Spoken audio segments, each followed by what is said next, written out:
ప్రతి విజయం వెనుక ఉంటుందో మహిళ వెలుగుల్ని పంచి కరిగే కొవ్వొత్తిలా ఆ వెలుగే సత్యం శివం గుర్తిస్తే నీదే జయం ఒక మగువ శాపంతో పసివాడే గగనం ఒక మహిళా శపథంతో కొణికిల్ది భువనం మధురం నీ చరితం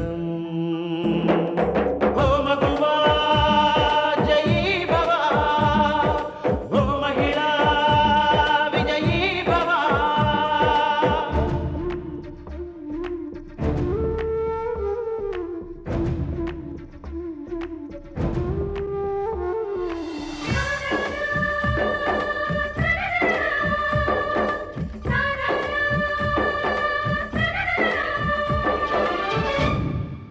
ఒట్టి మాటతో ఒక్కనాటికి రాదు రాదు జయము చిత్తశుద్ధితో చెమట ఓడ్చితే అందదా విజయము పిడుగు రాలిన అడుగు ముందుకు వేయుటే ధైర్యము మనసు చూపిన మార్గ మొదలక సాగని పయనము అంతులేనిది నీ సహనము సాటి లేనిది నీ త్యాగము బతుకు బాటలో ఎన్ని వెతుకులాటలో మలుపు మలుపున ఎన్ని ఆటుపోటులో గెలుపే నీ ధ్యేయం సాహసమే నీ ఆయుధం సాధించే నీ ఆశయం సాహసమే నీ ఆయుధం సాధించే నీ ఆశయం అమ్మా అమ్మా మా ధర్మారావు అన్నయ్య శాంతొదిన ఎక్కడున్నారో మీకు తెలుసా? ధర్మారావు శాంత? అవును, తెలిస్తే చెప్పండి. మా ధర్మారావు అన్నయ్య శాంతొదిన కోసం తిరగని చోట్లేదు. ధర్మారావు శాంతి అంటే జ్యోతిష్యులు మూర్తి గారితో వియ్యం అందబోయేవాళ్ళేనా? అదేమో నాకు తెలీదు. మా అన్నయ్య పేరు ధర్మారావు, మా వదిలి పేరు శాంతి. మూర్తి గారి వియ్యంకుడి పేరు ధర్మారావే, వియ్యపురాల పేరు శాంతే. అలాగా? వాళ్ళిల్లు ఎక్కడండి? వాళ్ళిల్లు నాకు తెలియదు, కానీ వాళ్ళ వియ్యపురాలు ఇప్పుడే వెళ్ళింది. ఆమె పేరు శారద, ఆమెనడిగితే తెలుస్తుంది. అలాగా? ఆవిడ ఎటు వెళ్ళింది? అదిగో ఆ పక్క వీధిలోకి వెళ్ళింది. ముక్కు పొడవు రంగు చీర కట్టుకుంది. త్వరగా వెళ్ళి అడుగు, ఎంతో దూరం వెళ్ళుండదు. చాలా సంతోషం.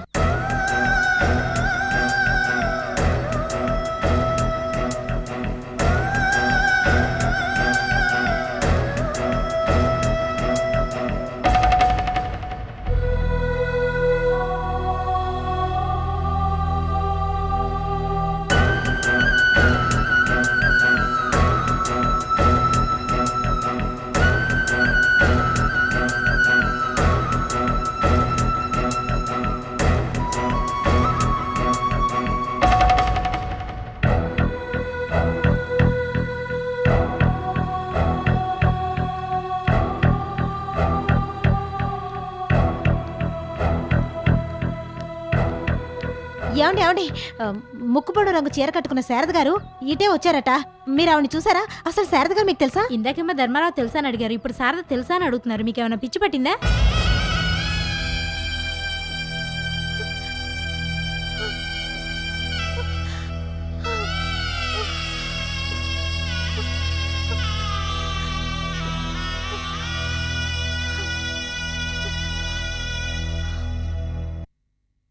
రా, ఇదే మా ఇల్లు. ఎలా ఉంది? నీలా ఉంది. ఏయ్ నీ అంత అందంగా ఉంది. కమ్. లత, అమ్మా తొందరగా రండి. ఏ సరి చేసుకో.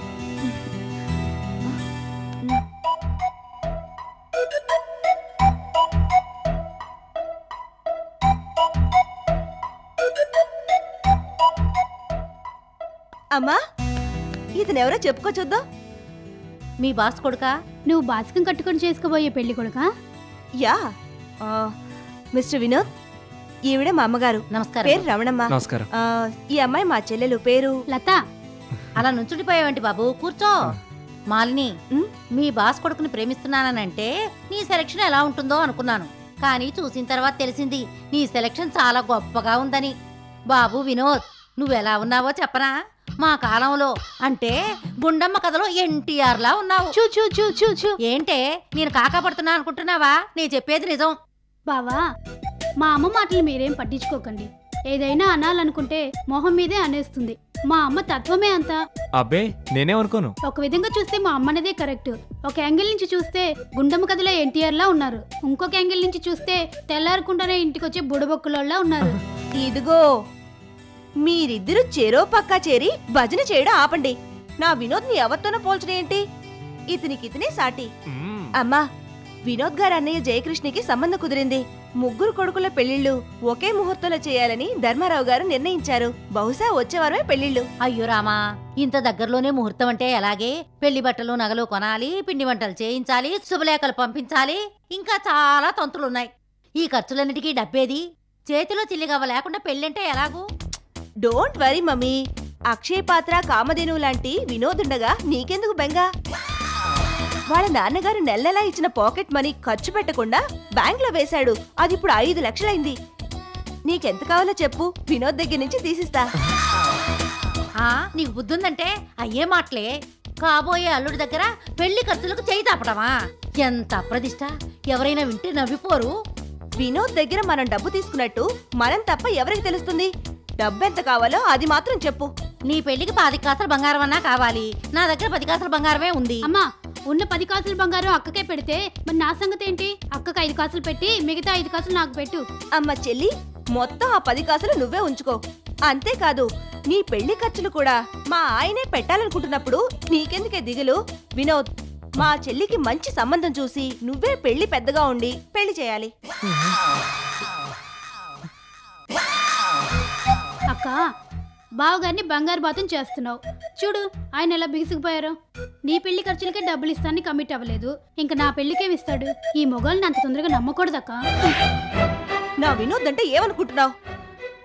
గోల్డే కడిగిన ముచ్చు. Man of principles, common sense, human sense ఉన్న జెంటిల్మెన్. వినోద్ లాంటి వాళ్ళు 100కో కోటికో పుడతారు. ఇదిగో లత, వినోద్ నేను నిలబడమంటే నిలబడతాడు, కూర్చోమంటే కూర్చుంటాడు. డబ్బేంటే ఆఫ్టర్ ఆల్ ప్రాణం. నా కోసం ప్రాణమైనా ఇస్తాడు కదూ వినోద్? విన్నావా? చూడు, ఏదో తెలుసో తెలియకో వాగితే వాగావు గాని నా వినోద్ గురించి మరోసారి ఇలా మాట్లాడావో చంపస్తాను.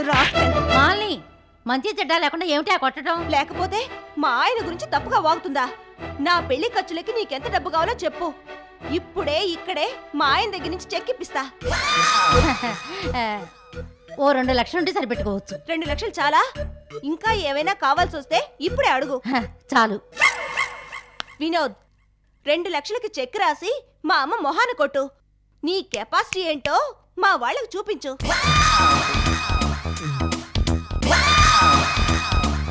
వినోద్, నిజానికి నీ డబ్బు మాకు అక్కర్లేదు. మా అన్నయ్య సింగపూర్లో కంప్యూటర్ ఇంజనీర్ గా 2 చేతుల సంపాదిస్తున్నాడు. అతను రాగానే నీ డబ్బు నీకు ఇచ్చేస్తాను. వినోద్, నీ గురించి బిల్డప్ ఇవ్వడానికే ఈ హైటెక్ డ్రామా ఆడుతున్నాను. అందుకే 2 లక్షలు ఇమ్మంటున్నాను. చెక్తి సంతకం పెట్టు.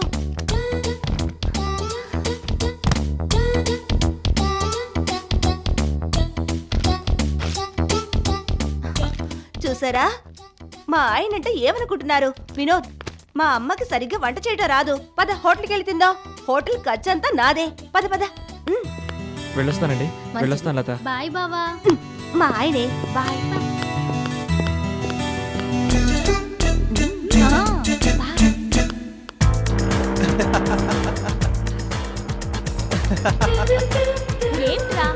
ఏంట్రా బాలాజీ, ఏంటా స్పీడు? ఏంటి నువ్వు నడి రోడ్డు మీద డాన్స్ ఆడుతూ బైక్ నడుపుతున్నావు? కాబోయే భార్య ఇలా నడుం చుట్టూ చేయి వేసి వెనకాల కూర్చుంటే డ్రైవ్ చేసే అబ్బాయికి స్పీడు మూడు రాకుండా ఎలా ఉంటుంది? రేయ్ బాలాజీ, నీ సాహసానికి సంతోషించాను గానీ ముందు స్పీడ్ తగ్గించినా నాకు భయం వేస్తుంది. అనిత, మన పెళ్ళైన కొన్నాళ్లకే నువ్వు నెల తప్పుతావు. ఆ తర్వాత నేను ఇలా బైక్ మీద తీసుకురావడం కుదరదు కదా. పెళ్ళైన కొన్నాళ్ళకే నెల తప్పాలా? తప్పదు కదా. అదేం కుదరదురా. కనీసం 5-6 ఏళ్ళైనా జాలీగా ఎంజాయ్ చేసి ఆ తర్వాత నెల తప్పడం గురించి ఆలోచిద్దాం.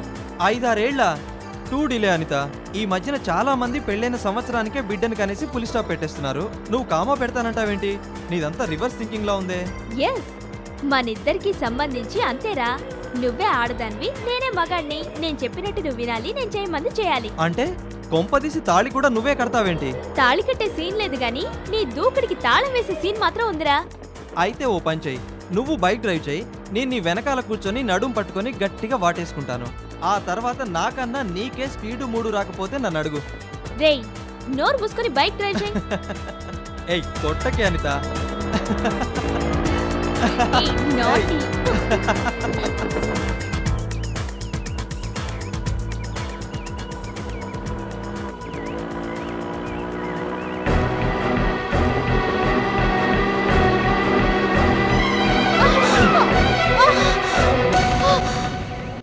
ఏయ్ బుద్ధుందా నీకు? రోడ్ క్రాస్ చేసేటప్పుడు ఒళ్ళు దగ్గర పెట్టుకొని చేయాలని తెలీదా? ఇంట్లో చెప్పే వచ్చావా? చావాలనుకుంటే ఈ ట్రైన్ కిందో ఏట్లోనో పడి చావు. నా బైకే దొరికిందా నీకు? నేను చూసుకోలేదు బాబు. చూసుకోవాలమ్మా. ఇదేంటి అనుకున్నావు? రోడ్డు. వయసు రాగానే సరిపోదు, బుద్ధుండాలి. బాలాజీ వదిలే. ఇలాంటి వాళ్ళని వదలకూడదంట. ఇదొక రకమైన బతుకు తెరువు అయిపోయింది. స్పీడ్గా వెళ్లే బైకులకు అడ్డు రావడం, 100,000 గుంజడం, సులువుగా డబ్బు సంపాదించడానికి చాలా మందికి ఇదొక దారి అయిపోయింది. అయ్యో, నేను అలాంటి దాన్ని కాదు బాబు. ఏయ్ నువ్వు ఎలాంటి దానివైతే నాకెందుకు? నీ ట్రిక్కులు నా దగ్గర కాదు. కొత్తగా డ్రైవ్ చేసే ఎల్బోర్డ్ గాళ్ళు ఉంటారు చూడు, వాళ్ళ దగ్గర చూపించు. అనిత కమాన్, తప్పకా. తమ్ముడు తమ్ముడు ఏంటక్క? నాకు సహాయం చేసి పెట్టవు? 5 రూపీస్ కావాలా, 10 రూపీస్ కావాలా? డబ్బులే వద్దు బాబు. నేను మా అన్నయ్య కోసం వెతుకుతున్నాను. మా అన్నయ్య పేరు యమధర్మరాజా. అదిగో ఆ వెళ్లే బస్సు కిందో లారీ కిందో పడు. వెతక్కుండానే మీ అన్నయ్య దగ్గరికి చేరుకుంటావు. అన్నయ్య గురించి వెతుకుతుందట. తప్పగా.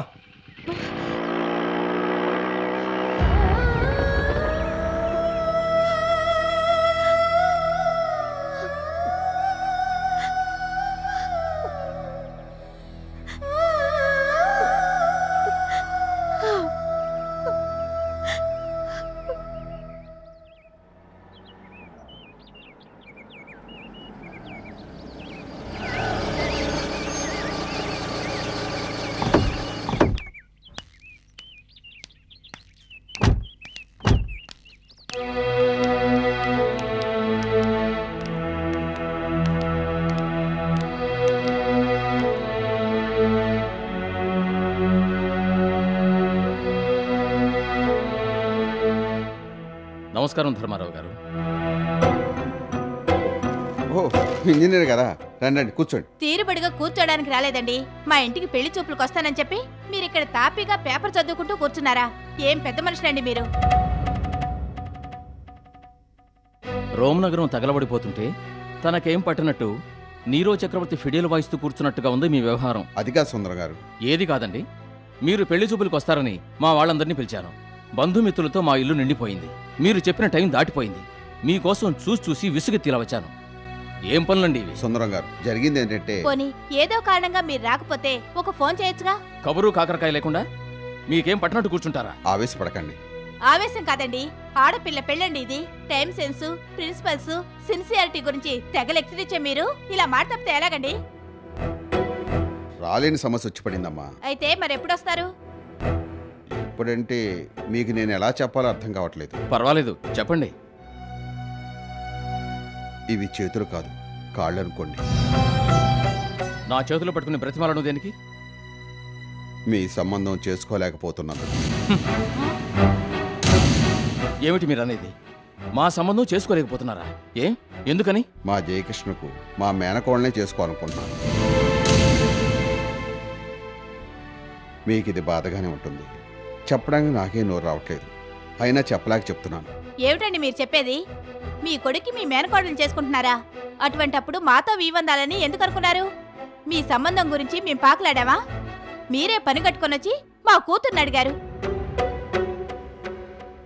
మీ కొడుక్కి నా కూతుర్నివ్వడం ఇష్టం లేకపోయినా కేవలం మీ మీద గౌరవం కొద్దీ ఒప్పుకున్నాను.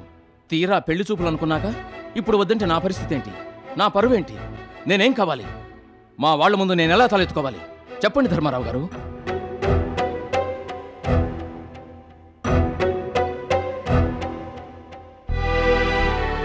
మీ అమ్మాయికి వేరే సంబంధం చూసి పెళ్లి చేద్దాం. ఆహాహా, ఏం చెప్పారండి? నా కూతురికి వేరే సంబంధం చూసుకోమంటూ ఉచిత సలహాలు ఇస్తున్నారా? మీరేమనుకున్నా ఇంతకు మించి నాకు వేరే మార్గం కనపట్లేదు. ఊరుకోండి. ఇప్పటిదాకా మీ మీదున్న గౌరవం ఈ క్షణంతో తుడిచిపెట్టుకుపోయింది. మీ నిజస్వరూపం ఏమిటో, మీ నీచ బుద్ధి ఏమిటో ఇప్పుడు బయటపడింది. మీ కొడుక్కి చేసుకుంటానని చెప్పి ఇప్పుడు మా కూతురికి వేరే సంబంధం చూడమంటారా? ఎంత తేలిగ్గా చెప్పారండి. క్షమించమంటున్నాను కదమ్మా. ఏమిటండి క్షమించేది? ఎందుకు క్షమించాలి? మీరు చేసిన దానికి మేము క్షమించలేము. ఇప్పుడు నేనేం కావాలి? నేనేం చెయ్యాలి? నా కూతురికి నా మొహం ఎలా చూపించాలి? మీ సంబంధమే గనక చేసుకోకపోతే నా కూతురిని అందరూ తప్పుపడతారు. నా కూతురికి ఏదో లోపం ఉండబట్టే మీరు కోడలుగా చేసుకోవడం లేదని అందరూ చెవులు కొరుక్కుంటారు. ఆ అవమానం మేవెలా భరించాలి? లేనిపోని అప్రనిందులతో మేవెలా తలెత్తుకొని తిరగాలి? అది కాదమ్మా. వద్దు, మీరేం చెప్పొద్దు. నేను వినే పరిస్థితిలో నేను లేను. మీ సమర్థింపులు నాకు అక్కర్లేదు. సుందరం గారు, మీ బాధ కాదనిలేంది. ఈ మార్పు అనుకోకుండా జరిగింది. ఈ బుద్ధి మా ఇంటికి రాకముందుంటే బాగుండేది. అమ్మా, పెళ్లి చూపులు కాలేదు, నిశ్చితార్థం జరగలేదు, మాట అనుకున్నారంతేగా. ఒకవేళ నిశ్చితార్థం జరుగుంటే మీరు బాధపడినా అర్థం ఉంది. ఏం జరగలేదు కాబట్టి మీరు దీన్ని సీరియస్ గా తీసుకోనక్కర్లేదు. ఏమన్నావు? సీరియస్ గా తీసుకోనక్కర్లేదా? అలా అనడానికి నీకు నోరెలా వచ్చిందమ్మా? ఏది ఏమైనా సరే నా కూతురు ఈ ఇంటి కోడలు కావాల్సిందే. బెదిరిస్తున్నారా? వార్నింగ్ ఇస్తున్నాను, ఆఖరిసారిగా హెచ్చరిస్తున్నాను, అల్టిమేటం ఇస్తున్నాను. మీరేం చేసినా సరే మేం చేయగలిగింది ఏం లేదు. అంటే అంతగా మొండికేస్తారన్నమాట. అవునరా, మొండికేస్తాం. ఏదో మా ఇంజనీరు మా అల్లుడికి పార్ట్నర్ అని నోరు మూసుకుని ఊరుకుంటుంటే మీ మొగుడు పిల్లలిద్దరూ మీ ఇష్టం వచ్చినట్లు మాట్లాడుతున్నారే. మీ కూతురు ఇంటి కోడలు కాదు, ఏం చేసుకుంటావో చేసుకోపో. నోరు మూయవే, మీరు వెళ్ళండి. అది కాదు అల్లుడు. ఇంజనీర్ గారు, పరిస్థితి చేయి దాటిపోయిందని చెప్తున్నారుగా. మీరిద్దరూ కలిసి ఉంటేనే అందరికీ బాగుంటుంది. అందుకని వేరే ఏం చేయాలో చెప్పండి.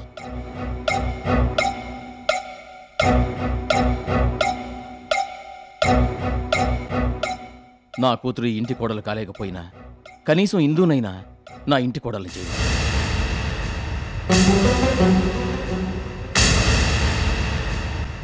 నిన్ను మా కోడల్ని చేస్తానని మీ నాన్నగారిని మాట ఇవ్వమను. మేము నోరు మూసుకొని వెళ్ళిపోతాం. ధర్మారావు గారు, దీనికి కూడా మీరు ఒప్పుకోకపోతే మన బిజినెస్ డీలింగ్స్ అన్ని కట్ అయిపోతాయి. ఇంజనీర్గా నా సర్వీసెస్ మీకుండవు. ఇంతవరకు మన ఇద్దరి మధ్య ఉన్న గుడ్ రిలేషన్స్ అన్ని బంద్ అవుతాయి.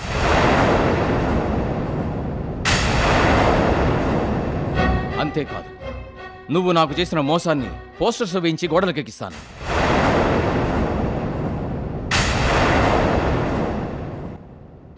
నీ పరువు బజారు కీడుస్తాను.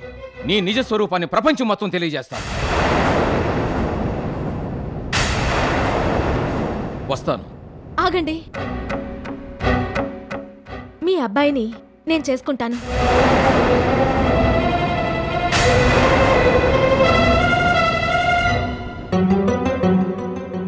మీకు కోడలనవుతాను. అమ్మా ఇందు, ఏమిటమ్మా ఇది? తొందరపడి మాట ఇవ్వకమ్మా. నాన్న, నేను తొందరపడ్డం లేదు. అన్నీ ఆలోచించే ఈ నిర్ణయం తీసుకున్నాను. ఇందు, ఈ ఇంట్లో వాళ్ళ మీద నీకున్న అభిమానం నాకు తెలుసు. అందుకని ఇలా చేయడం మంచిది కాదు. ఇది నీ జీవిత సమస్య. సీత, మా నాన్నగారి మీద ఈగ వాలినా నేను సహించను. అడబాల ధర్మారావు గారంటే ఆడిన మాట తప్పని ధర్మరాజు కన్నా ఎక్కువ. మా నాన్నగారి గౌరవాన్ని కాపాడడానికి ఆఫ్టర్ ఆల్ పెళ్ళేంటి, నా ప్రాణాలు ఇవ్వడానికైనా సిద్ధమే. ఇంజనీర్ గారు, నేను మీ కోడలుగా వస్తానని మాటిస్తున్నాను. అయితే ఒక కండిషన్. మా అన్నదమ్ముల పెళ్లిళ్ళు ఖాయం అయ్యాయి. ఆ పెళ్లిళ్ళు జరిగాకే నేను మీ అబ్బాయిని పెళ్లాడతాను.